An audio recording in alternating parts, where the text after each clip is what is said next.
Chapter 1. Why we react before we think. Between stimulus and response there is a space. In that space is our power to choose our response. Viktor Frankl. You're having a perfectly ordinary day, until someone cuts in front of you in line. You feel your heart rate jump, your fists clench, and your mind instantly starts firing off thoughts. How rude. Who does this person think they are? Before you know it, your mood has shifted. You might mutter under your breath, roll your eyes, or even confront them. You've gone from calm to agitated in seconds. Why? Why is it that a single moment, a passing inconvenience, can jolt our emotions and hijack our behavior? To answer this, we need to understand something fundamental. Our brains are not built for peace, they're built for survival. The emotional brain, a glimpse under the hood. Human beings have been evolving for hundreds of thousands of years, and for most of that time, our number one priority was survival. We had to be alert to danger at all times, whether it came in the form of predators, rival tribes, or environmental threats. At the center of this survival system is the amygdala, a small almond-shaped structure deep in the brain. The amygdala is like an emotional smoke detector. It's fast, automatic, and often overreacts. When something in your environment is perceived as a threat, physical or emotional, the amygdala lights up. It sends signals that kickstart a fight, flight, freeze, or fawn response. In those moments, your rational thinking, centered in the prefrontal cortex, is temporarily bypassed. This is why we say or do things in the heat of the moment that we later regret. The thinking brain is offline, and the emotional brain is running the show. The modern world is not filled with saber-toothed tigers, but your brain hasn't quite caught up. It reacts to a sarcastic comment from a coworker, a dismissive text from a friend, a tone of voice that reminds you of someone who once hurt you. The amygdala can't tell the difference between a lion and a snide remark. It just knows threat, and it reacts. Reactivity, the default mode of the untrained mind. Reactivity is natural, common, and costly. When we react impulsively, we often say things we don't mean, make decisions we later regret, damage relationships, reinforce negative thought loops, miss the truth of what's actually happening. Most of us go through life without questioning these reactions. We assume they're part of who we are. That's just me, I have a short temper. Or, I can't help how I feel. But what if that isn't entirely true? What if our reactions aren't who we are, but habits we've picked up, repeated, and never unlearned? The first step toward emotional freedom is realizing that reactivity is learned, and anything learned can be unlearned. The roots of reaction, past meets present. One of the reasons we react so quickly is because we're not just responding to the present, we're responding to the past. Your brain is like a giant filing cabinet. Every emotional experience you've ever had, especially intense or painful ones, gets stored.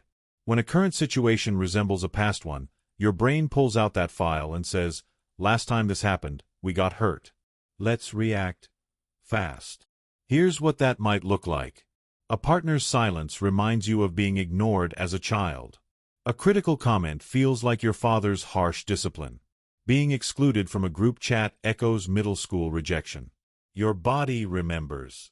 Even if your mind doesn't consciously make the connection, your nervous system does. That's why reactions can feel so intense and disproportionate. It's not just this moment. It's every moment like it that came before. But here's the hopeful part. When you start to recognize this pattern, you can begin to heal it. You can stop reacting from old wounds and start responding from present awareness. Understanding your reaction profile. Each of us has a unique way we tend to react when emotions flare. Some of us explode outward, through anger, yelling, sarcasm. Others implode, inward retreat, shutting down, or people-pleasing. These reactions usually fall into 4 broad types. The fighter gets aggressive, defensive, or controlling. The flighter escapes the situation physically or mentally, avoids conflict. The freezer shuts down, goes numb, can't speak or move. The fawner over-apologizes, tries to soothe others, suppresses own needs. Which one sounds like you? There's no shame in any of these. They're all strategies your nervous system developed to keep you safe. The problem is they're often outdated. What worked to survive in the past doesn't always help you thrive in the present. By understanding your default mode, you take the first step toward changing it. The power of choice. Yes, you have it. One of the greatest myths we tell ourselves is, I had no choice. That's just how I felt. But feelings are not commands. You can feel rage without lashing out. You can feel anxious without running away.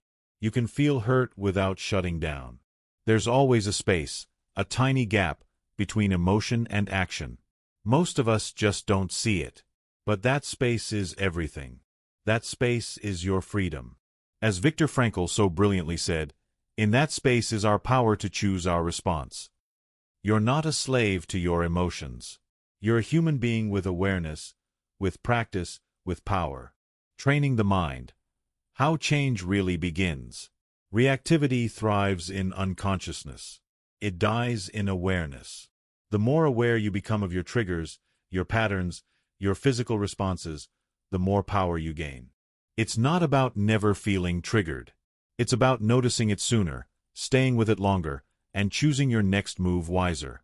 Think of this like training a muscle. You're not going to bench press your emotional impulses into submission overnight. But with consistent practice, pausing, breathing, reflecting, you'll get stronger. And you'll start to notice. You're quieter in moments where you used to explode. You pause before pressing send on that angry text. You ask yourself, what's really going on here? Before reacting. That's progress. That's power. A small exercise. The trigger tracker. To begin building awareness, try this exercise for the next 5 days. Notice when you get emotionally triggered. Write it down. What happened? How did you react? What did you feel in your body? Reflect. Was this about the moment or something deeper? Rate the reaction. On a scale of 1 to 10, how much control did you feel? Ask, what would I like to do differently next time? You're not trying to fix yourself. You're just getting curious. And curiosity is the antidote to judgment. Chapter 2. The Art of the Inner Pause. When you hit pause on a machine, it stops. But when you hit pause on a human being, they start. Start to reflect, start to remember who they are, and start to reimagine what's possible. Dov Seidman. You're standing at the edge of a verbal cliff. A coworker has said something that pushes every one of your buttons. You feel it rise, the heat, the impulse, the biting words forming behind your teeth. You want to speak. You want to react. But what if, in that moment, you didn't? What if, instead of reacting, you paused? This moment, the moment between trigger and action, is where your true power lies. What is a pause, really? A pause is not passive. It's not weakness, avoidance, or hesitation. A pause is a conscious interruption of your automatic response. It's stepping outside the swirl of emotion long enough to ask, is this who I want to be right now? In its simplest form, a pause is a breath, a question, a choice. But in practice, it's a trained response. It's the emotional equivalent of hitting the brakes before skidding off the road. We're not taught to pause. We're taught to perform, to defend, to win. But in the long run, it's the people who pause who make the best decisions, build the strongest relationships, and stay centered when life gets hard. Why the pause feels unnatural at first. Pausing can feel awkward, even dangerous at first. Why? Because we're wired to react fast. Our nervous system equates speed with survival. In fact, when you first start practicing the pause, you might feel exposed. I'm not saying anything. Am I losing ground? Weak. I should have responded. Now I look soft. Uncertain.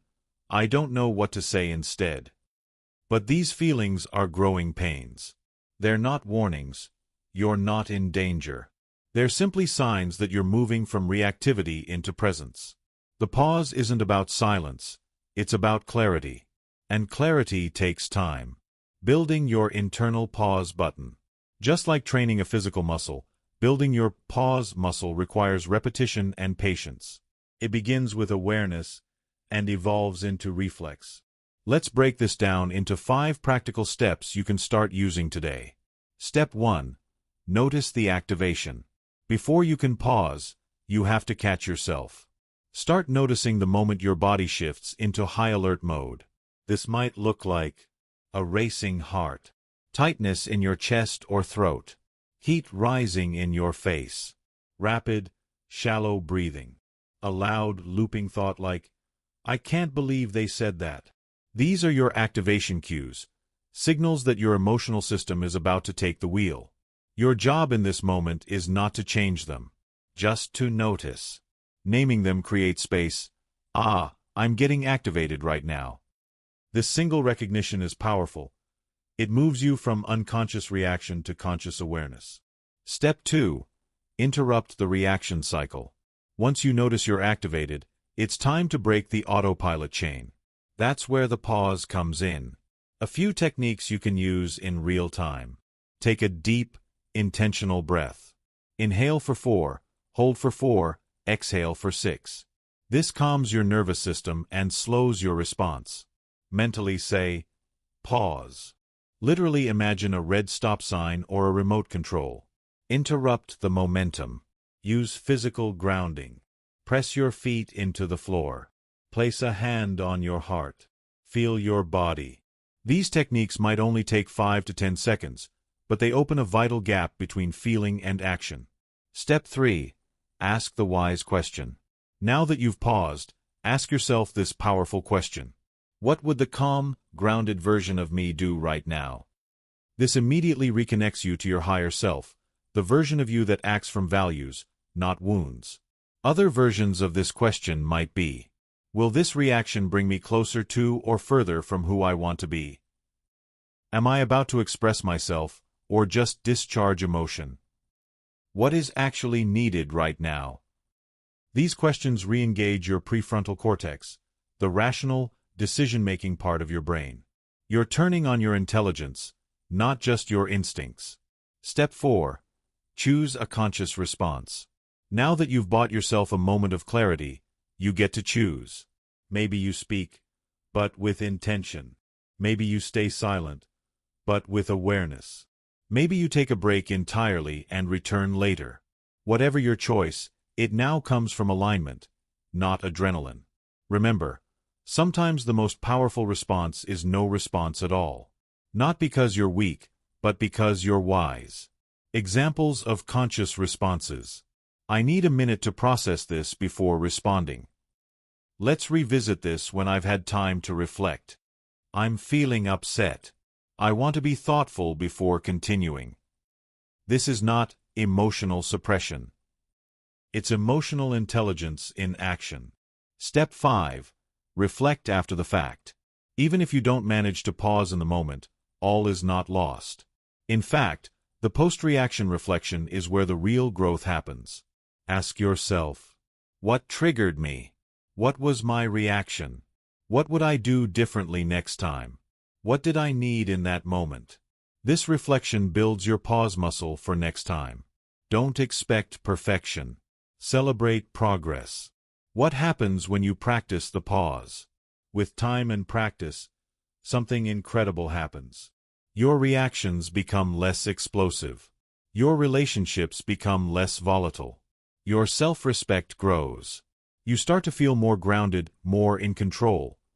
Not because you suppress your feelings, but because you own them.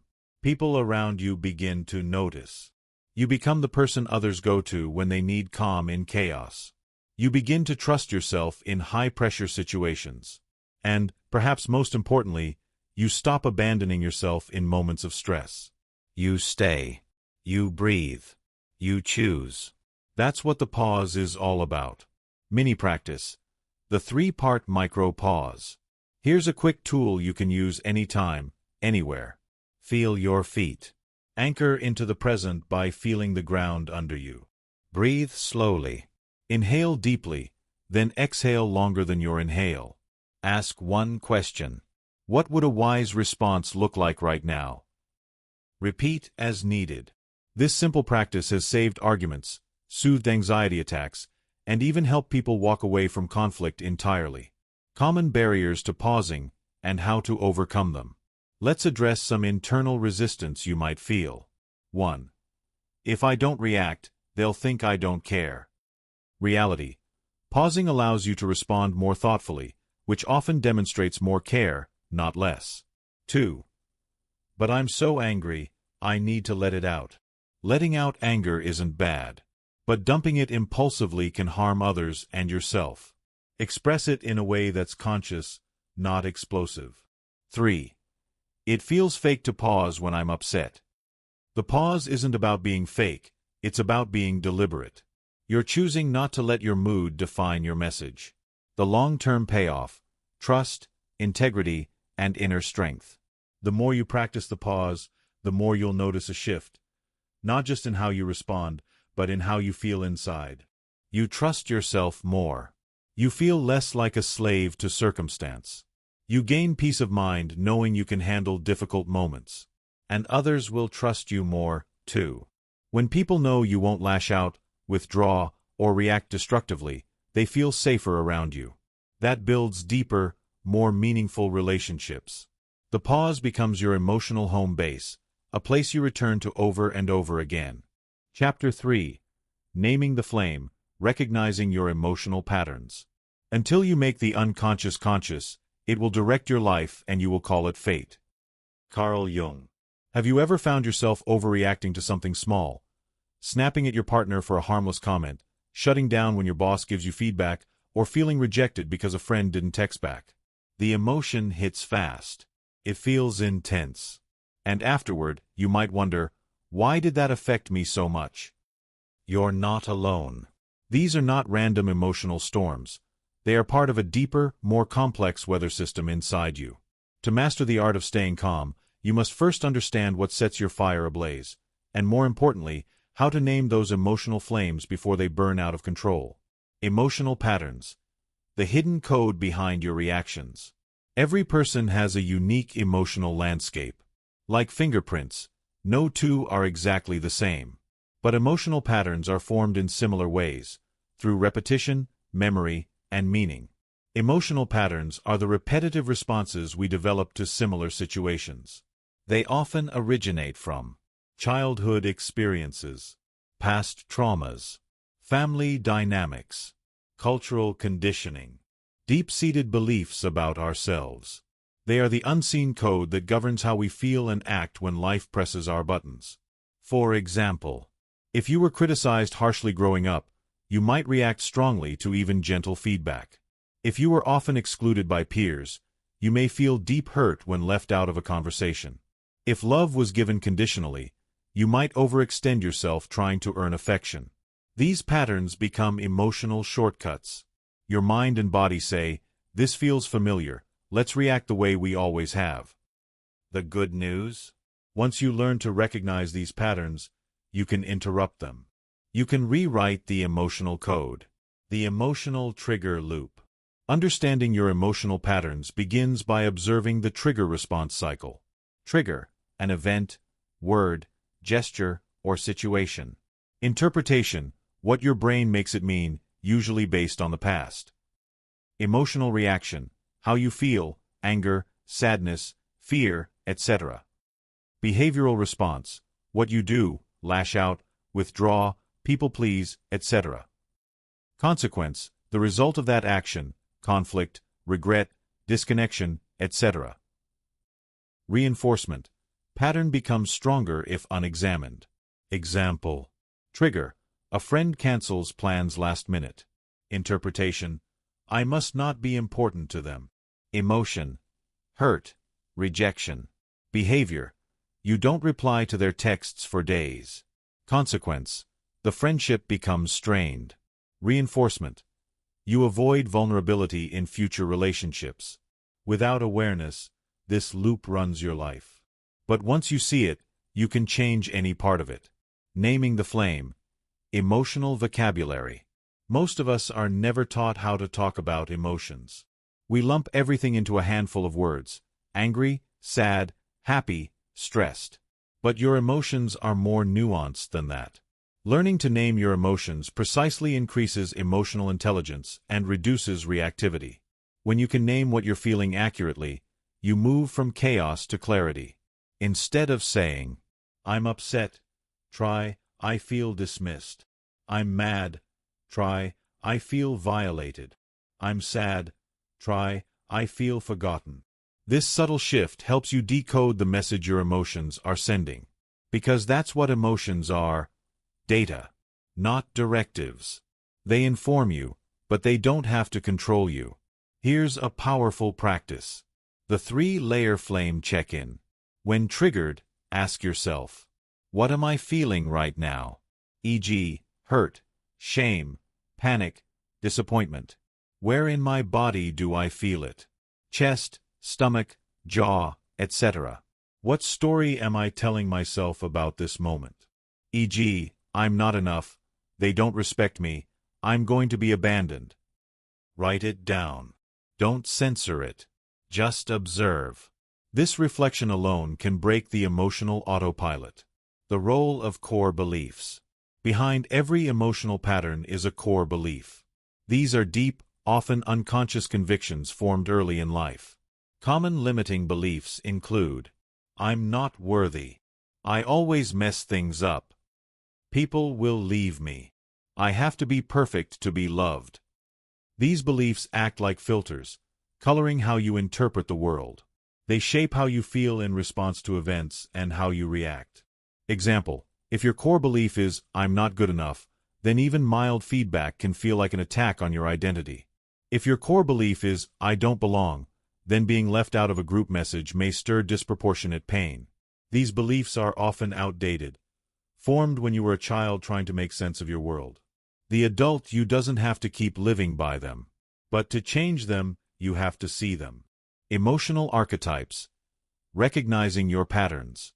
Many people fall into emotional archetypes, common patterns of reactive behavior. Do you recognize yourself in any of these? The defender, quick to argue, always ready to prove a point, sees disagreement as threat.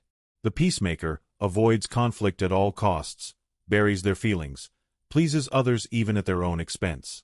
The avoider detaches when uncomfortable, emotionally shuts down, disappears when feelings rise. The exploder bottles emotions until they burst, goes from 0 to 100, often regrets reactions. The fixer tries to solve others' emotional problems to feel in control, struggles to sit with discomfort. None of these are wrong. They're adaptations. But they can become prisons if unconscious. What's your primary archetype? And how would your life be different if you could respond instead of react? Rewriting the pattern. The power of awareness. Once you've named your emotional patterns, it's time to shift them. Here's a 5-step method to begin transforming them. 1. Observe without judgment. Notice your reactions. Track your common triggers. Keep a reaction journal for a week. What repeats? Don't criticize yourself. Just observe. 2. Connect to the origin. Ask, when did I first feel this way? Often, your current reaction links back to an old experience. Understanding the origin softens the emotional grip. 3. Challenge the interpretation. Is the story you're telling yourself the only possible story? Could there be another explanation for the situation? Start to shift from assumption to inquiry. 4. Choose a new behavior. Plan a different response. If your pattern is shutting down, try staying present. If your pattern is arguing, try asking a question instead. Tiny changes shift the entire emotional loop. 5. Reinforce the new pattern. Celebrate when you respond differently, even slightly.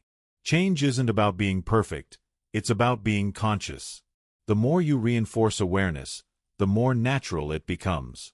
Your emotional map, a personalized tool. Let's make this actionable. Create your personal emotional pattern map by answering the following. Top 3 emotional triggers. My usual emotional reactions. When triggered, I tend to argue, shut down, cry, fix. Associated core beliefs. These moments often reinforce the belief that My ideal response would be. Instead, I want to respond by underscore. This map becomes your personal guide. When you feel lost in a reaction, return to it. From reaction to responsibility. The word responsibility holds a secret, the ability to respond. You're not responsible for your triggers. Many of them were wired into you through no fault of your own. But you are responsible for your responses. Naming your emotional patterns is not about blame, it's about liberation. When you know the terrain of your emotional world, you're no longer at the mercy of every passing storm. You can walk through the fire without being consumed by it. Chapter 4. Mindfulness without the fluff. Mindfulness isn't difficult. We just need to remember to do it. Sharon Salzberg. Take a deep breath. Right now. No, really. Pause and breathe. Feel the air move through your nose, down your throat, into your lungs. Let it out slowly. Feel your shoulders drop just a little. Your jaw unclench. Your mind soften. That's mindfulness. Not a spiritual performance. Not something reserved for monks, yogis, or people with perfect morning routines. Mindfulness is paying attention, on purpose, to the present moment, without judgment. It's the ultimate act of self-regulation in a world constantly pulling you in 100 directions. And it's one of the most powerful ways to reduce emotional reactivity. Let's strip away the fluff and talk about how to make mindfulness a practical, daily tool. One that works even in the middle of a tense conversation, a tough day, or a life you didn't get a chance to prepare for. Why mindfulness is a superpower for emotional control. When your mind is in the future, you feel anxious. When your mind is in the past, you feel regret. When your mind is in the present, you feel calm. Mindfulness isn't about being happy all the time. It's about being present with whatever is happening, without letting it control you. In the context of emotional mastery, mindfulness allows you to catch yourself before you react. Observe your emotions instead of being consumed by them. Create a pause in the chaos. Reduce the power of automatic patterns. Make decisions based on values, not moods. Think of mindfulness like turning the lights on in a dark room. Your emotions are still there, but now you can see them. And when you can see, you can choose. Common misconceptions about mindfulness. Let's get a few things straight. You don't need to meditate for 30 minutes a day. Meditation is one form of mindfulness, but not the only one. You don't need to clear your mind. The goal isn't to stop thinking. It's to notice your thoughts without getting lost in them. You don't need a quiet, perfect life. Mindfulness isn't for peaceful moments. It's for chaotic ones. It's a tool for the battlefield, not the mountaintop. In fact, the messier your life feels, the more useful mindfulness becomes. The core of mindfulness. 3 simple anchors. To bring mindfulness into your day, start with these 3 basic anchors. 1. The breath. Your breath is always with you. It's the fastest, most accessible tool to bring you back to now. Try this. Breathe in for 4 counts. Hold for 2. Exhale for 6. Do this 3 times. Feel the shift. Even one round creates a crack in the wall of reactivity. 2. The body. Your body lives in the present even when your mind doesn't. Tuning into it grounds you immediately. Try this.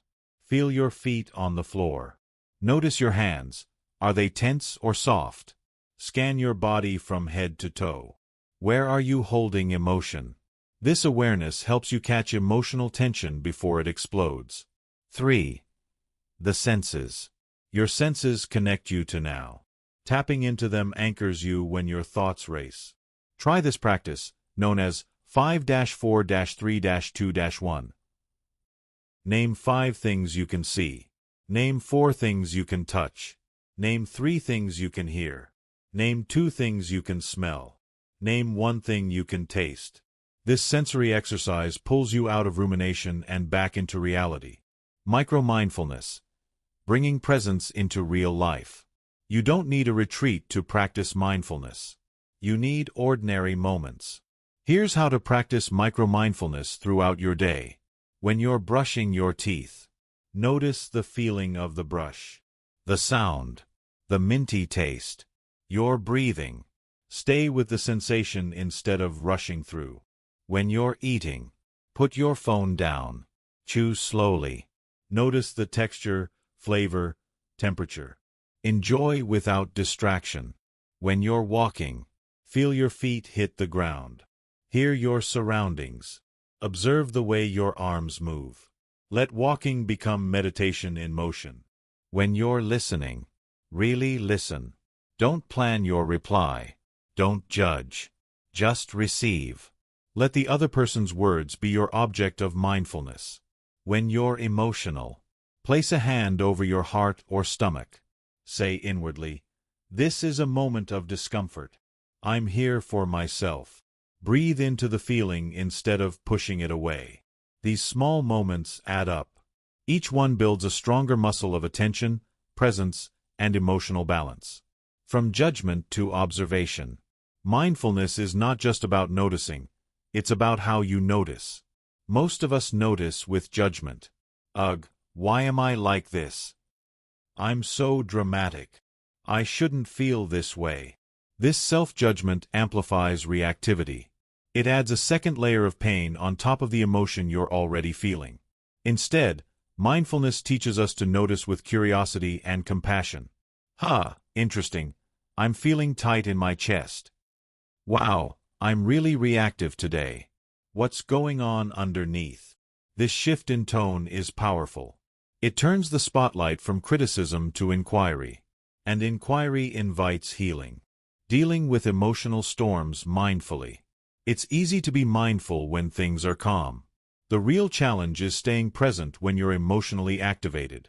Here's a 4-step practice for when big feelings hit. 1. Pause. Stop what you're doing, even just for a breath. 2. Name.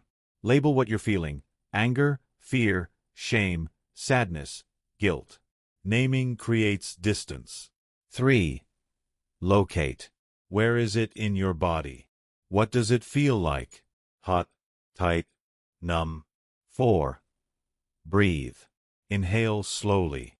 Exhale longer. Imagine the breath creating space around the emotion. Repeat this process without expecting the feeling to vanish.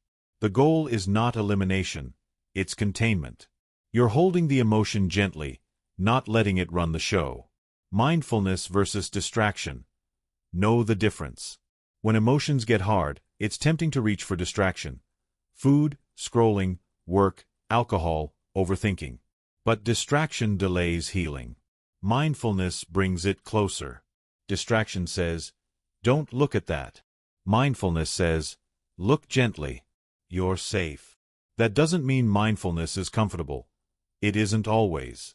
But it is freeing. Because it allows you to process your feelings, not just postpone them. Creating a daily mindfulness ritual. You don't need a full meditation practice to build mindfulness, but a small ritual helps. Try this simple 5-minute morning check-in. Sit somewhere quiet. Close your eyes. Breathe deeply. Ask, "What am I feeling right now?" Ask, "What does my body need today?" Ask, "What's one intention I want to carry into my day?" Write it down if you like. This small practice sets the tone for presence and intention throughout your day. Mindfulness is not a fix. It's a foundation. Let's be clear, mindfulness won't fix your life. It won't erase trauma. It won't stop hard things from happening. It won't prevent you from ever getting reactive again. But what it will do is create space, the kind of space where you can make a different choice. It gives you access to the version of yourself who is grounded, aware, and wise, even in the middle of chaos. And over time, that version of you becomes easier to access. Chapter 5. Building Self-Awareness, Knowing Your Inner World. Self-awareness is not self-absorption. It is the ability to see yourself clearly and objectively through reflection and introspection. Dr. Tasha Eurich. You can't change what you don't see, and you can't control what you don't understand. That's why, at the heart of emotional regulation, lies a deceptively simple but powerful skill: self-awareness. Not the vague, surface-level kind that simply says, "Yeah, I know I have a temper," but the deep, reflective, "I want to understand myself at the root" kind of awareness. The kind that helps you pause in the middle of a trigger, understand where it comes from, and choose something different. This chapter is your guide to cultivating that awareness. Because when you become the observer of your thoughts, emotions, and behaviors, everything changes. What is self-awareness, really? Self-awareness is the ability to recognize and understand your thoughts, your feelings, your behaviors, your patterns, your motivations, your triggers, your impact on others.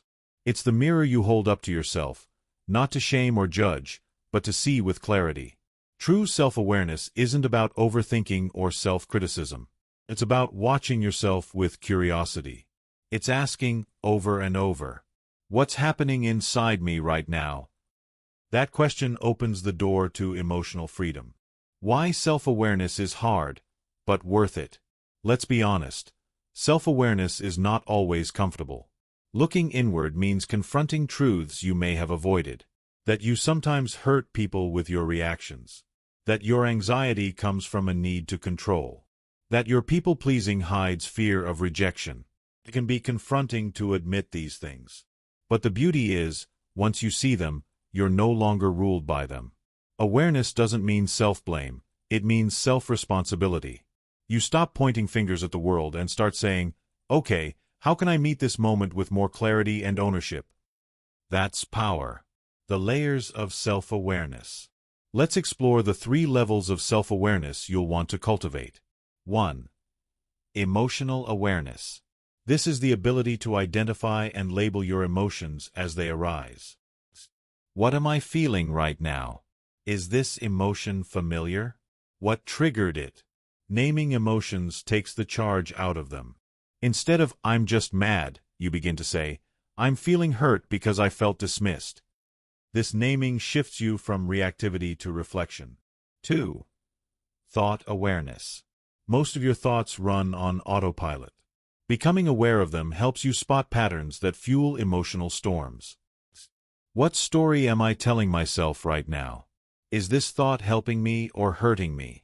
Is it true or just familiar? You don't have to believe everything you think. Self-awareness lets you step back from the thought and choose whether to feed it. 3. Behavioral awareness. This is your ability to observe how you typically react and how it impacts your life. What do I do when I feel threatened or insecure? What's my usual pattern in conflict? Do I like the way I handle stress? Understanding your patterns helps you interrupt the ones that no longer serve you. From autopilot to conscious choice. Most people live in a state of emotional autopilot, doing the same things, reacting the same way, repeating the same cycles. Self-awareness is the off-ramp from that loop. Here's an example. Autopilot. Your partner comes home quiet and distracted. You instantly assume they're angry with you. You withdraw emotionally. The energy in the room turns cold. With self-awareness, you notice the assumption, "They're mad at me." You pause. Ask yourself, is that true? Or is that my old story talking? You breathe. You ask them gently, "You seem a little quiet, everything okay?" One small moment of awareness rewrites the whole outcome. Daily practices to build self-awareness. You don't build self-awareness by thinking about it. You build it by practicing it. Here are 5 tools to sharpen your inner vision. 1. The daily check-in. Once or twice a day, pause and ask, what am I feeling emotionally? What's happening in my body? What thoughts are running through my mind? You can set a reminder on your phone or pair this with a routine, e.g., after lunch or before bed. This keeps you connected to yourself instead of drifting on autopilot. 2. Journaling. Journaling helps you externalize thoughts and track emotional patterns. Try prompts like, "Today, I noticed myself reacting when." "A belief I carried today was, if I had paused, I would have said /done." Over time, journaling reveals not just what you do, but why you do it. 3. Emotional body scanning. Before responding to a stressful moment, scan your body. Where am I feeling tension? What does that sensation tell me? What emotion is trying to speak? This reconnects your physical awareness with emotional intelligence. Your body always signals what your mind hasn't caught up to yet. 4. Feedback from safe people. Ask people you trust. How do I tend to act under stress? Do I listen well when I'm upset? What's something I may not see about myself? It takes humility, but outside perspectives can offer mirrors you didn't know you needed. 5. Pause and replay. After an emotional moment, especially one where you reacted, do a quick replay. What triggered me?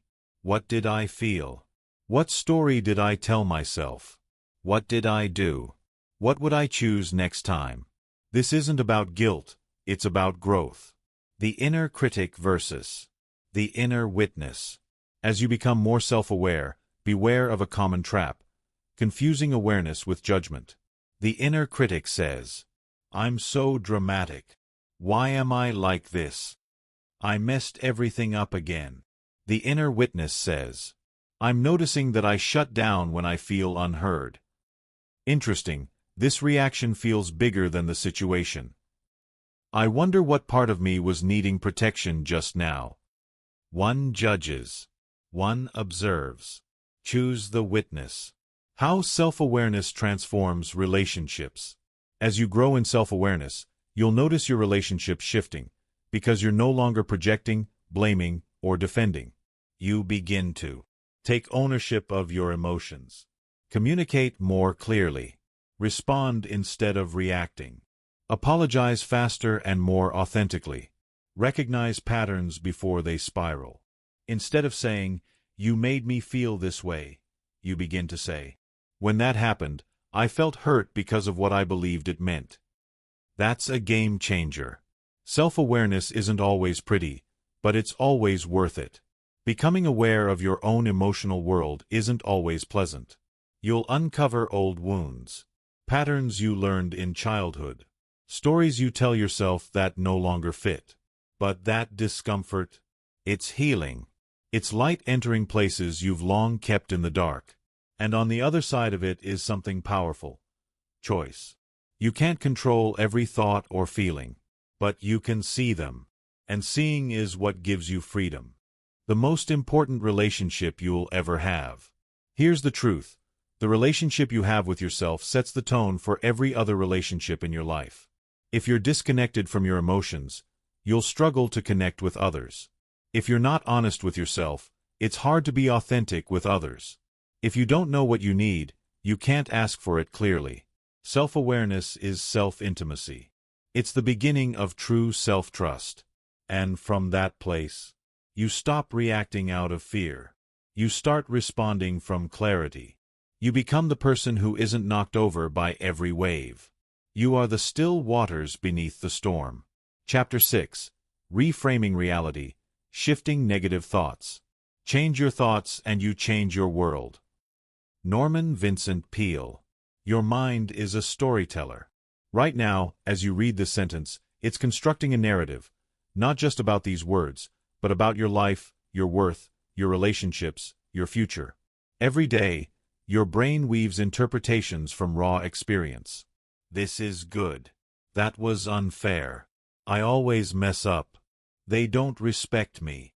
And while you can't stop your brain from storytelling, you can challenge the stories it tells. That's what this chapter is about, learning to reframe your thoughts, not with toxic positivity, but with compassionate clarity. Because what you think fuels what you feel, and what you feel shapes what you do. If you want to control your reactions, you have to start by managing the thoughts that spark them. The power and problem of thought. Most of us believe our thoughts without question. They're late again. They must not care. I'm such a failure. I'll never get it right. People always take advantage of me. These thoughts may sound like truths, but they're interpretations. And when you believe every thought you think, you create emotional suffering, often from things that may not even be true. Thoughts are not facts. They're lenses. They color your world. Learning to reframe those thoughts doesn't mean denying reality. It means recognizing that there's always more than one way to see a situation, and that the way you choose to see it determines your peace. Understanding cognitive distortions. We all fall into thinking traps, patterns of distorted thinking that feel true but aren't accurate or helpful. Here are 8 of the most common distortions to watch for. 1. All or nothing thinking. Seeing things in black and white.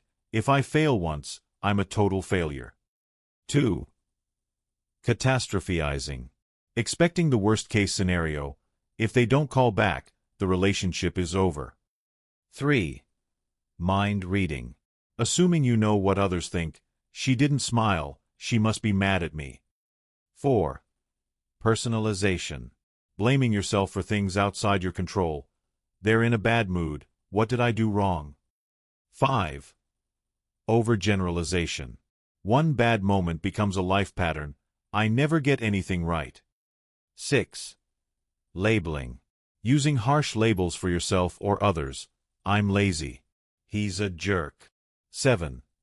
Should statements. Placing rigid expectations on yourself or others. I should never feel angry. 8. Emotional reasoning.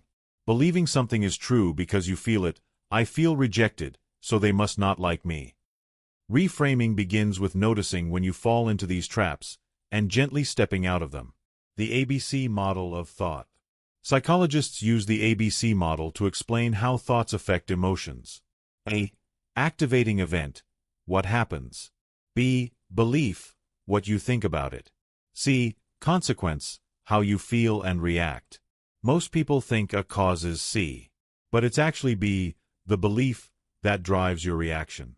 Example. A. Your friend cancels plans. B. They don't value me. C. You feel hurt and pull away. But what if B changed? B. They must be overwhelmed today. C. You feel understanding and send a supportive message. Same event. Different belief. Entirely different outcome. This is the magic of reframing. You reclaim control over how external events affect your internal state. How to reframe a thought, step by step. Here's a practical process you can use whenever a negative or reactive thought shows up. Step 1. Notice the thought. Awareness is the starting line. When you feel emotionally activated, pause and ask, what am I thinking right now? What story am I telling myself? Write it down if possible. Step 2. Identify the distortion. Scan the thought for one of the cognitive distortions we discussed. Is it exaggerated? Is it rigid? Is it based on assumption, not fact? Naming the distortion helps you create emotional distance from it. Step 3. Question the thought. Interrogate the thought gently, like a curious scientist, not a harsh critic.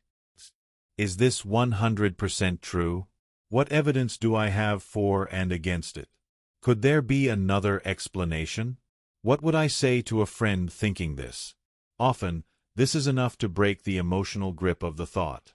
Step 4. Reframe the thought. Replace the original thought with something more balanced, compassionate, or helpful. Examples. Instead of I always mess up, try I made a mistake, but I'm learning. Instead of they're ignoring me, try maybe they're just distracted or busy. Instead of I can't handle this, try this is hard, but I've handled hard things before. The goal isn't to lie to yourself. It's to choose a frame that reduces suffering and supports growth. Step 5. Notice the emotional shift. Pause and ask, how do I feel now, after reframing? How does my body feel? What might I do differently with this new thought? You'll often notice your emotional intensity dial down, even just a bit. That's proof that the way you think impacts the way you feel. Micro-reframes for everyday life. Sometimes, big reframes aren't needed. A small shift in perspective can change your entire day. Here are some examples of micro-reframes you can try. This is a disaster. This is a challenge I can learn from. I failed. I found a way that didn't work. Now I know better. I hate waiting. Waiting gives me a chance to slow down and breathe. They didn't reply. maybe they need space, I can respect that. These tiny shifts don't invalidate your feelings, they invite peace into the moment. Reframing triggers in relationships. Reframing is especially powerful in relationships, where assumptions often fuel conflict. Let's say your partner doesn't respond to your message for hours. Old thought, they're ignoring me. They don't care. Emotion, hurt, anger. Reaction, withdraw, passive aggression. Reframed thought, maybe they're overwhelmed. Maybe they're not in a space to respond. Emotion, patience, curiosity. Reaction, you reach out calmly or wait with compassion. This doesn't mean excusing poor behavior. It means choosing a frame that reduces emotional pain while staying anchored in reality. When you can't reframe, what then? There will be moments when reframing feels fake or forced, when you're too deep in emotion to shift your thoughts. That's okay. In those moments, don't force the reframe. Practice self-validation first. It makes sense I'm feeling this way. Use mindfulness to anchor in your body. Let the storm pass, and return to the reframe when clarity returns. Remember, reframing is a practice, not a performance. It takes repetition, patience, and kindness. Journal prompts to practice reframing. Use these prompts to build your reframing muscle. A thought I've been believing is, this thought makes me feel. What's another way to look at this situation? What would my calm, wise self say about this? If this thought weren't true, what might be? Writing helps bring subconscious thought patterns into the light where they can be shifted. Reframing is not toxic positivity. Let's be clear, reframing is not about pretending everything is fine. It's not smiling through pain, ignoring your emotions, slapping up positive vibes only sticker over deep wounds. It's about seeing reality clearly, and choosing the version that empowers you, not the one that imprisons you. It's compassion plus clarity.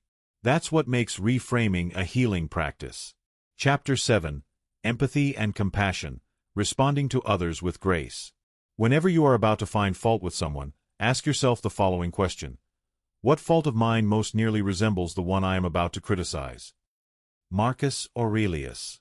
If there's one skill that allows us to stay calm even in the middle of emotionally charged moments, it's this: the ability to see through someone else's eyes.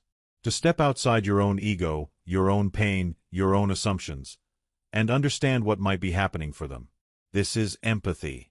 And when you pair it with a desire to ease suffering, that's compassion. These two qualities aren't just nice personality traits. They are emotional tools. They are skills that can be learned, practiced, and strengthened over time, especially in the heat of conflict or misunderstanding. In this chapter, you'll learn how to develop emotional grace, the ability to respond to others with calm presence, even when your own emotions are stirred. What is empathy? What is compassion? Let's start by clarifying the difference. Empathy is the ability to emotionally and mentally put yourself in someone else's shoes. It's feeling with someone. It's sensing what they feel and offering understanding. Compassion is empathy in action. It's wanting to help, to soothe, to support someone else's suffering, even if you don't feel it directly. Empathy says, I see and feel what you're going through. Compassion says, I want to meet you there and help carry the weight. Why empathy helps you stay calm. It might sound counterintuitive. Doesn't feeling other people's emotions make you more overwhelmed? Only if it turns into emotional fusion or over-identification. But when practiced with boundaries, empathy gives you context. And context diffuses reactivity. When you understand that someone's harsh tone is rooted in their stress, not your worth, you're less likely to take it personally. When you see that someone's distance comes from fear, not indifference, you soften. Empathy turns the heat down.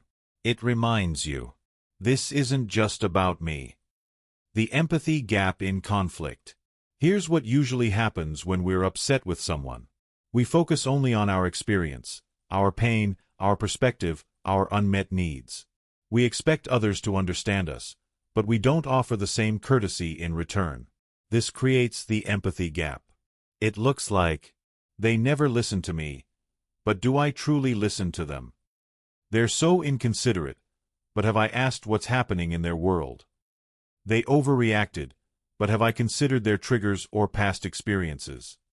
When both people in a conflict are stuck in self-focus, no resolution can occur. But when even one person practices empathy, the emotional temperature drops, and connection becomes possible again. How to practice empathy in real time. Empathy isn't passive, it's a conscious shift. Here's how to do it, step by step. Step 1. Pause your reaction. Before you respond, catch yourself. You may feel hurt, insulted, annoyed. Those feelings are valid. But pause. Take a breath. Refrain from reacting just yet. This pause is what opens the door to a new way of seeing. Step 2. Ask what might be true for them. Shift your attention from yourself to the other person. What might they be feeling right now? What could be influencing their behavior? What pain or fear might be hiding underneath their words? You don't have to agree with them. You don't have to excuse harmful behavior. But asking these questions humanizes them. And that changes everything. Step 3. Reflect without blame. Try using reflective language that invites empathy. It sounds like you're feeling overwhelmed right now. Are you okay? You seem upset. Want to talk? I hear you saying you don't feel heard. I'd like to understand more. This kind of language diffuses defense. It signals, I'm here to understand, not to fight. Step 4. Validate without losing yourself. Empathy doesn't mean you abandon your own perspective.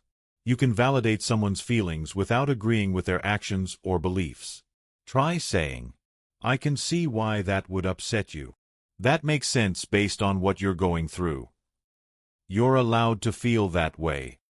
Validation is not agreement. It's acknowledgement, and it creates space for trust. Step 5. Respond from compassion, not ego. Once you understand where they're coming from, even a little, you can choose a compassionate response. That might mean offering help instead of judgment, asking a kind question instead of making a harsh statement, choosing silence instead of sarcasm. Compassion doesn't mean being a doormat. It means being deliberate. You're not reacting, you're responding with intention. Empathy boundaries. Feeling with, not absorbing. Some people avoid empathy because they fear becoming emotionally flooded. Here's the distinction.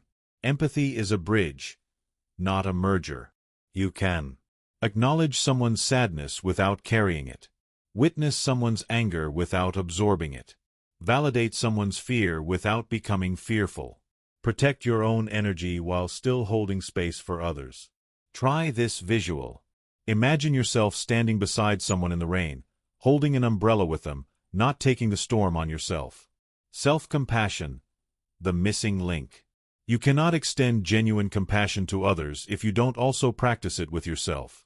Self-compassion means speaking kindly to yourself when you mess up, allowing space for your own pain, giving yourself permission to rest, feel, and heal. When you're harsh with yourself, you're more reactive with others. But when you treat yourself with patience, you naturally extend it outward. Self-compassion is not indulgent. It's foundational. Empathy in the hardest moments.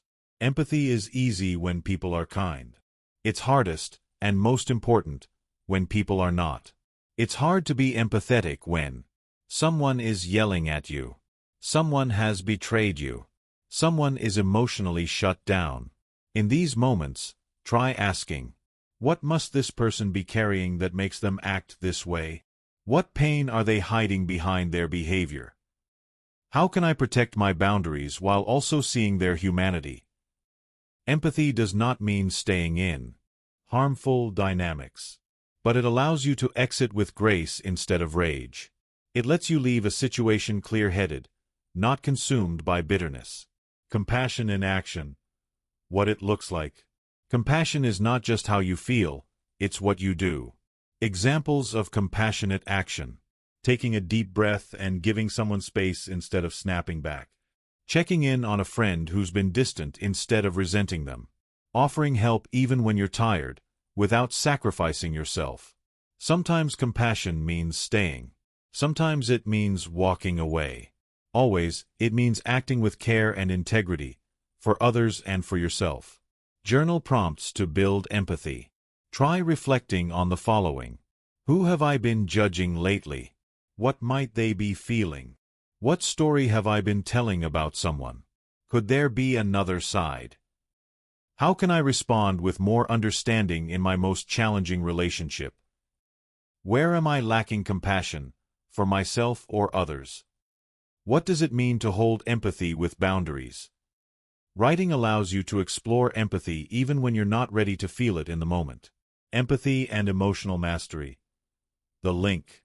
Here's the heart of it. Empathy calms your nervous system. When you view someone as a threat, your fight-or-flight system activates. But when you see someone as a person, with pain and history and reasons, your system settles. Empathy reduces your need to defend. Compassion increases your ability to pause. Together, they make space for wise response. This is how you own your reactions without losing your heart. Chapter 8. Taking responsibility for your reactions. You are not a victim of your emotions. You are the master of them. Unknown. Have you ever had a moment where you lashed out at someone, regretted it immediately, and thought, I just couldn't help myself? Or perhaps you've been in a situation where someone else's actions triggered you, and you responded in ways that didn't align with who you truly want to be. In these moments, it can feel like emotions take over. Like you are at the mercy of your feelings, reactions, and impulses. But the truth is, you have the power to control how you react. And by taking responsibility for your reactions, you reclaim your emotional freedom. In this chapter, we'll explore how to own your reactions, not with shame or guilt, but with clarity, self-compassion, and accountability. When you start taking responsibility for your reactions, you start taking control of your life. What does it mean to take responsibility for your reactions? Taking responsibility for your reactions means acknowledging that while you can't always control what happens to you, you are always in control of how you respond. It's recognizing that your feelings, whether they arise from external circumstances or internal thoughts, are your own. And the choices you make in response to those feelings are yours, too. It's easy to blame external circumstances, other people, or past experiences for how you react. But the moment you take responsibility, you stop being a victim of your emotions. You become the active creator of your emotional world. For example, instead of blaming your coworker for making you angry, you recognize that your anger comes from your own unmet expectations or personal sensitivities. Instead of blaming your partner for upsetting you, you acknowledge that your reaction might be connected to your own fears, insecurities, or past experiences. This doesn't mean excusing bad behavior. It means understanding that your response is within your control. The role of awareness in responsibility. The first step in taking responsibility is awareness. Without awareness, you react automatically. Your emotions take the wheel, and you're often left feeling like a passenger on a wild ride. But with awareness, you can create space between stimulus and reaction. This space is where responsibility begins. It's in that space where you can observe your thoughts, identify your emotions, and choose your response. Think of it like a pause button. When you feel yourself about to react impulsively, pause and ask yourself, what am I feeling right now? Why am I feeling this way? What do I need in this moment? It's this simple act of awareness that opens the door to emotional responsibility. Shifting from blame to ownership. One of the most common patterns in conflict is the tendency to blame others for how we feel. It's so easy to point the finger outward, especially when someone else's actions seem to trigger our emotions. But blaming others for your emotional reactions keeps you stuck in victimhood. It gives away your power. You can't control other people, but you can always control yourself. Instead of saying, they made me angry, she always makes me feel this way, try shifting your language. I felt angry when that happened. What is that about? I noticed that I felt hurt in this situation. Why did I react that way? This subtle shift takes you from being an emotional victim to being an empowered individual who understands what's happening inside. The power of the pause. Creating space for choice. In any given situation, your initial reaction might be automatic, but the pause gives you the space to choose differently. This moment of awareness allows you to regain control over your emotions, reflect on your intentions and values, choose a response that aligns with who you want to be. This pause doesn't have to be long. It can be as brief as a deep breath, a small shift in perspective, or a mental check-in. Let's use an example. You're in a meeting, and a colleague interrupts you in a condescending way. Your immediate reaction might be to get defensive or lash out. But if you take a moment to pause, you might notice your feelings of hurt or insecurity and realize that your reaction could be driven by personal triggers, not the situation itself. By pausing, you gain the clarity to respond thoughtfully. Maybe you choose to assert yourself calmly or to let it go without adding fuel to the fire. The pause isn't about suppressing your feelings. It's about creating the space to respond from a place of clarity and control, rather than from emotional impulse. Releasing victimhood. The freedom of responsibility. When you take responsibility for your reactions, you release yourself from the shackles of victimhood. You stop blaming other people or circumstances for how you feel. You stop saying, "They made me angry," or "This situation ruined my day." Instead, you embrace the freedom of choice.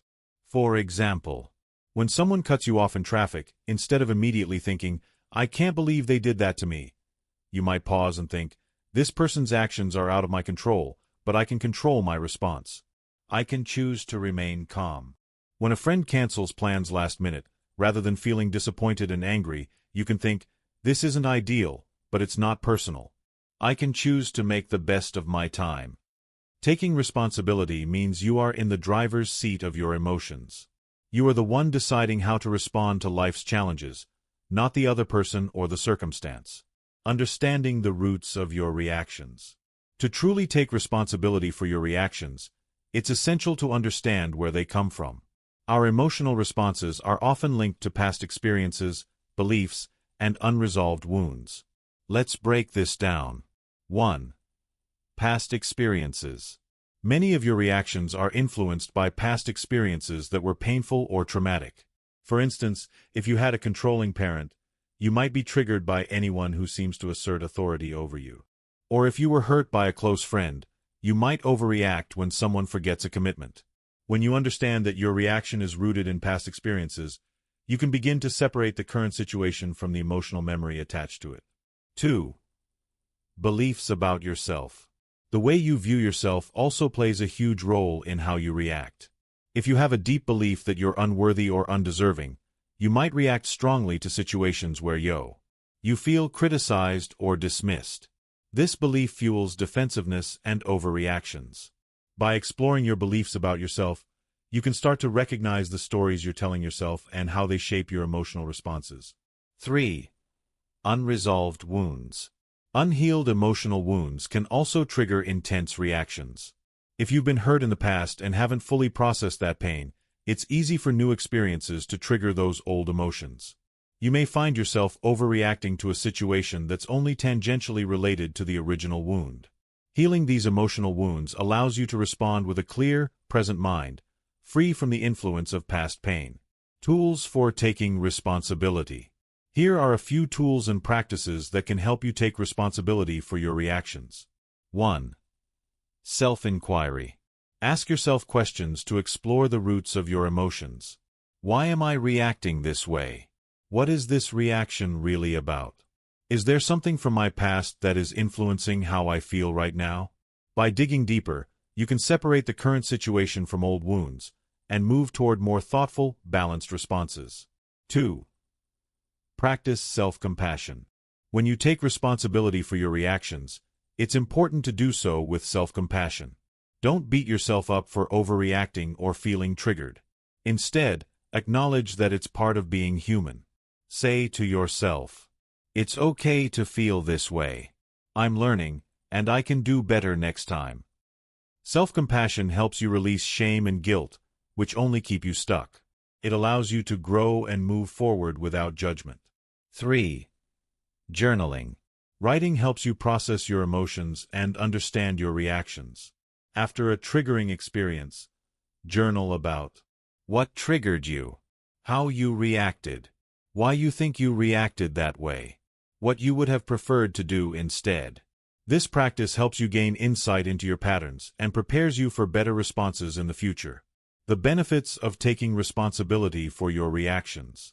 When you begin to take responsibility for your emotional responses, you'll notice several benefits. 1. Greater emotional stability.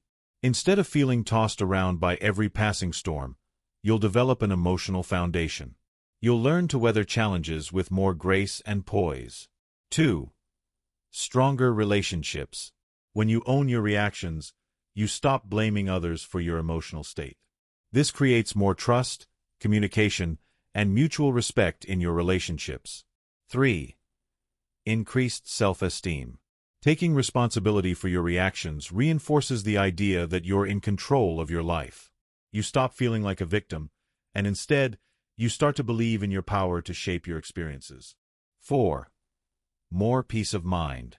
As you practice emotional responsibility, you'll feel less anxious and reactive.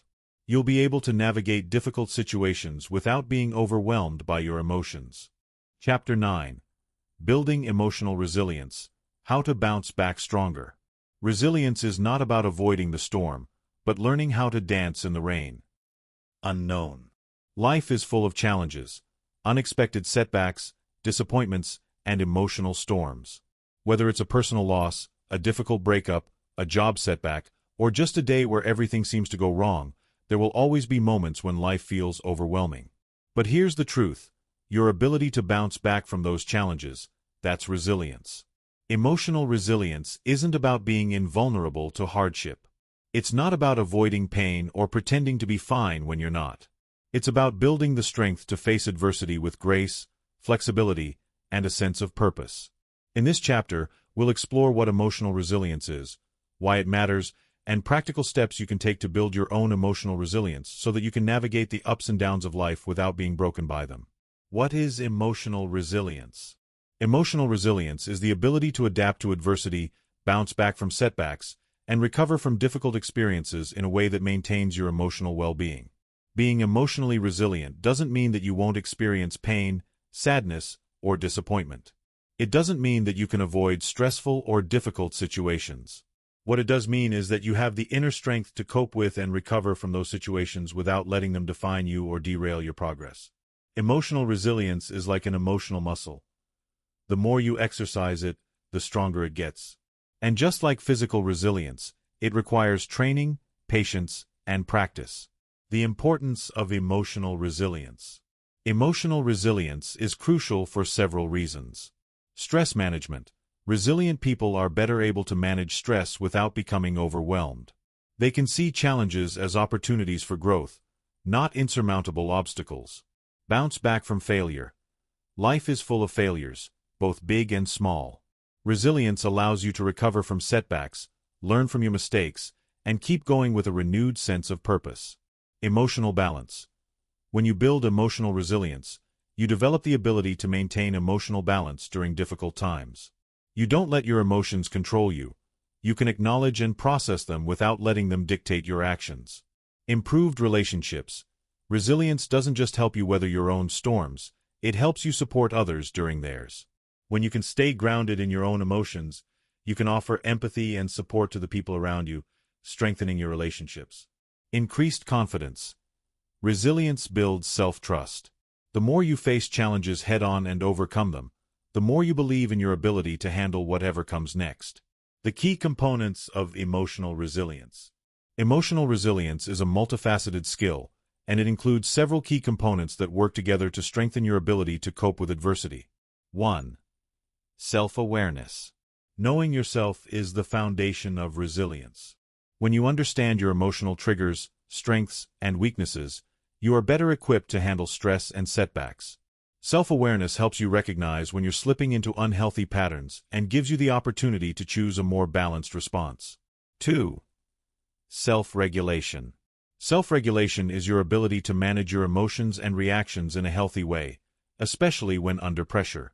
It means being able to stay calm, think clearly, and make decisions that align with your values, even in difficult situations. 3. Optimism. Resilient people tend to have an optimistic outlook, believing that they can overcome obstacles and that things will improve with time. Optimism isn't about ignoring the difficulties in life. It's about believing in your ability to grow through them. 4. Social support. Having a network of supportive relationships is one of the most important aspects of resilience. People who can turn to friends, family, or mentors during times of difficulty tend to recover faster and more fully than those who face challenges alone. 5. Adaptability. Life is unpredictable. Resilient people are able to adapt to new circumstances, adjust their expectations, and stay flexible in the face of change.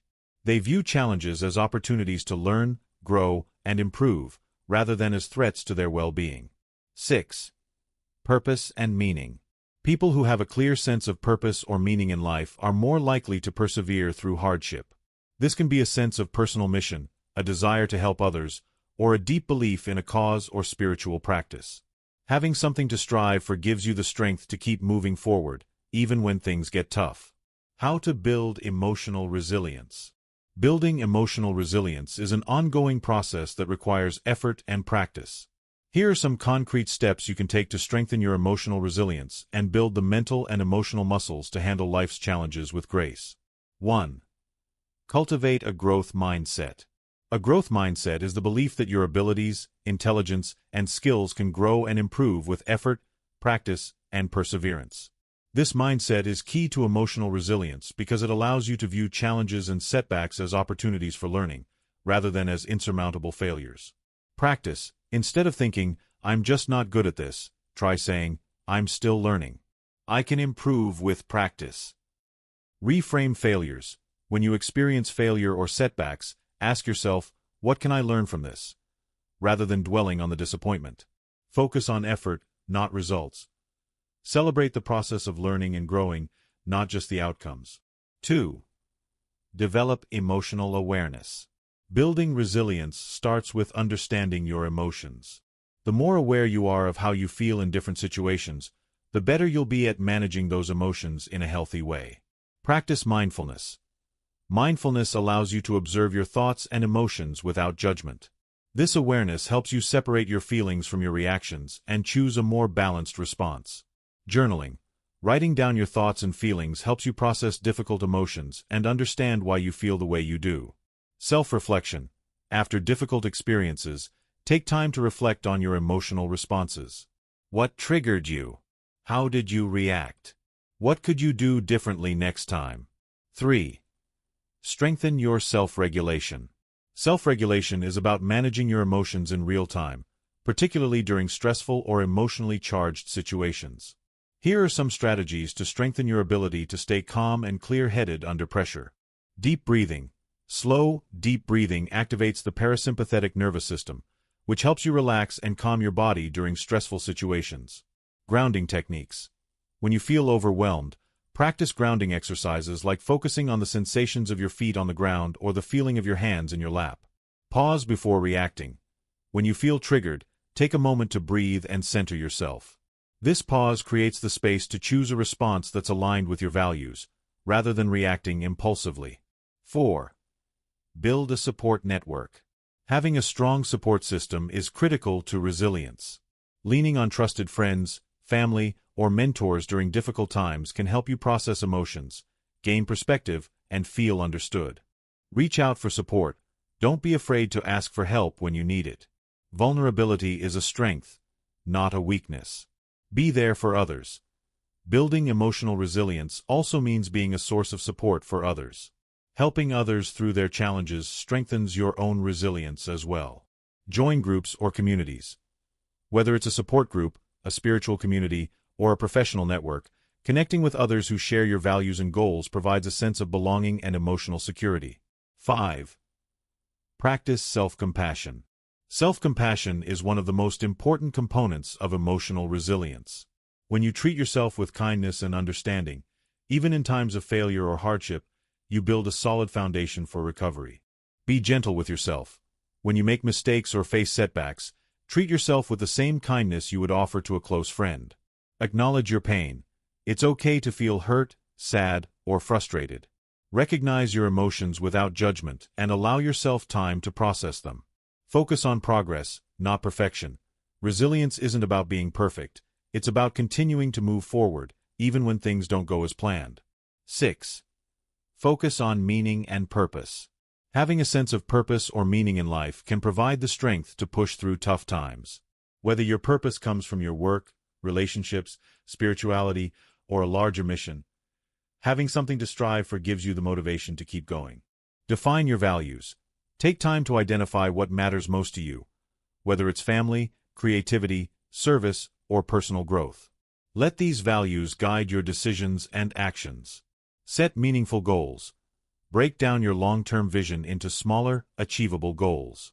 This gives you a sense of direction and accomplishment, even during challenging times. Stay connected to your why. When facing adversity, remind yourself of the larger purpose behind your actions. This keeps you focused and motivated. Developing resilience through adversity. True emotional resilience is forged in the fires of adversity. It's through life's challenges that you build the mental and emotional strength to handle future difficulties. Embrace challenges. Rather than avoiding difficulties, lean into them. Ask, what can I learn from this? And use the challenge as an opportunity for growth. Celebrate small wins. Resilience isn't just about overcoming huge obstacles. Celebrate the small victories, whether it's making it through a tough day, overcoming a fear, or staying calm in a stressful situation. Keep going. The most resilient people are those who don't give up in the face of adversity. Keep moving forward, even if it's one small step at a time. Chapter 10. Learning to forgive quickly. The power of letting go. Forgiveness is not an occasional act, it is a constant attitude. Martin Luther King, Jr. Forgiveness is one of the most powerful tools for emotional healing. It is the key to letting go of past hurts, freeing yourself from resentment, and finding peace in your heart. And yet, forgiveness is often misunderstood. People think that to forgive, they must forget or condone the hurtful behavior. Others resist forgiveness because they believe that it means letting someone off the hook for their actions. But forgiveness is not about excusing wrongdoing or dismissing pain. It's about freeing yourself from the grip of negative emotions and choosing to live without carrying the weight of grudges. It's about creating emotional space for peace, healing, and personal growth. In this chapter, we will explore the liberating power of forgiveness.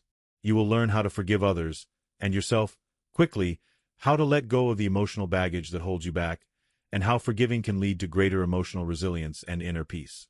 What is forgiveness?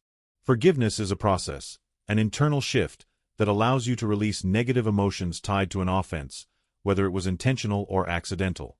It is a conscious choice to let go of resentment, anger, and hurt, freeing yourself from the emotional weight those feelings carry. Forgiveness doesn't mean you forget what happened, nor does it imply that what was done to you was okay. Rather, it is about acknowledging the hurt and then choosing to move forward without letting it control your present or future. Forgiveness is the release of emotional burden. When you forgive, you stop carrying the heavy emotional weight that keeps you tethered to the past. You may never forget what happened, but you free yourself from its power over your thoughts and emotions. Why forgiveness is so hard? Forgiveness is difficult for many reasons. Some of the most common reasons people resist forgiveness include: 1. The desire for justice. When we've been wronged, we often feel like justice has not been served. Our instinct is to demand some form of compensation for the hurt we've experienced. We may want the person who hurt us to apologize or suffer in some way, which can make forgiveness feel like we're letting them get away with something. 2. The fear of being vulnerable. Forgiving someone may feel like opening yourself up to more hurt. If you forgive, you might feel like you are giving that person permission to hurt you again. This fear of being vulnerable can keep you stuck in anger and resentment. 3. Holding on to the hurt. Sometimes, holding on to the hurt feels safer. It's easier to stay angry and resentful because it gives us a sense of control. Holding on to resentment can feel like a way to protect ourselves from further harm, even though it only keeps us emotionally stuck. 4. The need to be right. Being right feels good. When we've been wronged, we may cling to our righteousness as a way to affirm our own self-worth. Letting go of resentment can feel like giving up our moral high ground and admitting that we were somehow weak for forgiving. Forgiveness is challenging, but the alternative, carrying resentment, anger, and bitterness, only damages our emotional health. Choosing forgiveness is an act of strength and self-care, not weakness. It's a decision to stop allowing past wrongs to define your present. The benefits of forgiveness. Forgiveness isn't just a kindness to others, it is an act of self-compassion. The benefits of forgiveness are both emotional and physical. By choosing to forgive quickly, you begin to release the emotional toxins that can harm your well-being. 1. Emotional healing. Forgiveness allows you to heal from past wounds. When you hold on to anger or resentment, your body and mind remain in a state of emotional turmoil. Forgiving releases this negativity, leading to greater emotional freedom and peace. 2. Reduced stress. Anger, resentment, and bitterness are stressors on the body. They increase cortisol levels and activate the fight-or-flight response, which negatively impacts your health. Forgiveness lowers stress, relaxes the body, and brings about a sense of calm. 3. Improved relationships.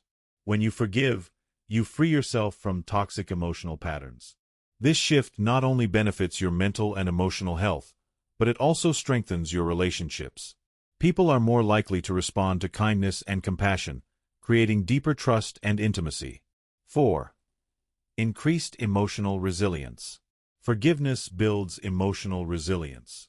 The more you practice forgiveness, the more you train your emotional muscle to bounce back from adversity. It strengthens your ability to face future challenges without being weighed down by past hurts. 5. Freedom from the past.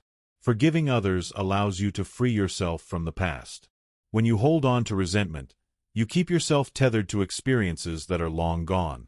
Forgiveness enables you to let go and move forward with your life. The process of forgiving quickly. Forgiving quickly doesn't mean forgetting. It means choosing to let go of the emotional burden as soon as possible. It's about creating space in your heart and mind to heal, rather than letting anger and resentment take root. Here are the steps to help you forgive quickly. 1. Acknowledge your feelings. The first step in forgiveness is acknowledging what you feel. It's important to recognize and validate your emotions, whether that's anger, hurt, betrayal, or sadness. Feelings are messengers that help you understand your needs and boundaries. Example: if a friend cancels plans at the last minute, instead of suppressing your frustration, take a moment to acknowledge it. Say to yourself, "I feel disappointed and frustrated right now because I was really looking forward to this." This acknowledgement is the first step toward releasing those feelings and choosing a new response. 2. Understand the other person's perspective. Forgiveness is not about excusing bad behavior. It's about recognizing that everyone operates from their own experiences, fears, and challenges. Understanding the other person's perspective doesn't mean you have to agree with them, but it can help you see the situation more clearly and compassionately. Example: perhaps your friend canceled plans because they were going through a tough time. By understanding this, you can forgive the situation rather than letting your frustration fester. 3. Make the choice to let go. Forgiveness is a conscious decision. It's not always easy, but it is possible. Choose to release the grip that the hurt or the person has on you. This doesn't mean you condone their behavior or forget the hurt. It means you are no longer allowing that hurt to define you or affect your well-being. To make this decision, ask yourself, what will I gain from holding on to this resentment? Often, the answer is nothing. Choosing to forgive gives you freedom. It allows you to live in the present, not the past. 4. Reframe your narrative. You don't have to relive the hurt every time you think about it. Try reframing your narrative. Rather than focusing on the wrong that was done to you, shift your focus to the opportunity for growth and healing. Instead of thinking, "They hurt me and now I can't trust anyone," try, "I was hurt, but I am strong enough to move forward. I've learned something valuable from this experience, and it doesn't define me." Reframing helps you heal and move on with grace. 5. Offer compassion to yourself and others. Forgiveness begins with self-compassion. Treat yourself with the same kindness you would offer to a friend. Understand that your feelings are valid, but they don't need to control you. Give yourself the gift of emotional freedom. Once you forgive yourself, you can extend compassion to others. Even if they don't deserve it in your eyes, offering compassion is a gift you give yourself. It frees you from the burden of negativity and allows you to move on with peace in your heart. The power of self-forgiveness. One of the most important forms of forgiveness is self-forgiveness. We are often our harshest critics, carrying guilt and shame for things we've said, done, or failed to do. Self-forgiveness allows you to heal from your mistakes and move forward without self-punishment. Here's how to practice self-forgiveness. 1. Accept responsibility. The first step in self-forgiveness is to take responsibility for your actions. Acknowledge the mistake and recognize that it was a choice, but also understand that mistakes don't define you. 2. Learn from the experience. Mistakes are opportunities for growth. Rather than berating yourself, ask, what can I learn from this? Use the mistake as a stepping stone to becoming a better version of yourself. 3. Practice self-compassion. Give yourself the same grace you would offer to a friend who is struggling. Be kind and understanding, and remind yourself that everyone makes mistakes. You are worthy of forgiveness, just as others are. 4. Let go of the past. Holding on to guilt and shame only keeps you tethered to the past. To forgive yourself, you must make the choice to let go of what happened and focus on how you can move forward in a healthier way. Forgiving quickly. A daily practice. Forgiveness is not a one-time event. It's a daily practice, an ongoing choice to let go of negative emotions and move toward emotional freedom. The quicker you forgive, the lighter you feel. And the lighter you feel, the more peace you invite into your life. To make forgiveness a habit, consider these daily practices. Start each day with self-forgiveness. Remind yourself that you are doing your best, and any mistakes you've made are opportunities for growth, not reasons for self-punishment. Practice empathy in daily interactions. Try to see things from others' perspectives, and choose compassion over judgment. Let go of small hurts quickly. Don't let minor frustrations build up. Practice releasing small grievances throughout the day to prevent them from accumulating into resentment. Closing reflection. The liberation of forgiveness. Forgiveness isn't about excusing others or forgetting past hurts. It's about freeing yourself from the emotional chains that bind you to the past. It's about choosing peace over resentment, healing over bitterness, and love over anger. When you forgive quickly, you give yourself the gift of emotional freedom. You stop carrying the weight of past wrongs, and you open your heart to peace, growth, and new possibilities. Remember, forgiveness is for you. It's not about making the other person right, it's about making your heart lighter. It's about giving yourself the space to live fully and peacefully, free from the burden of past pain.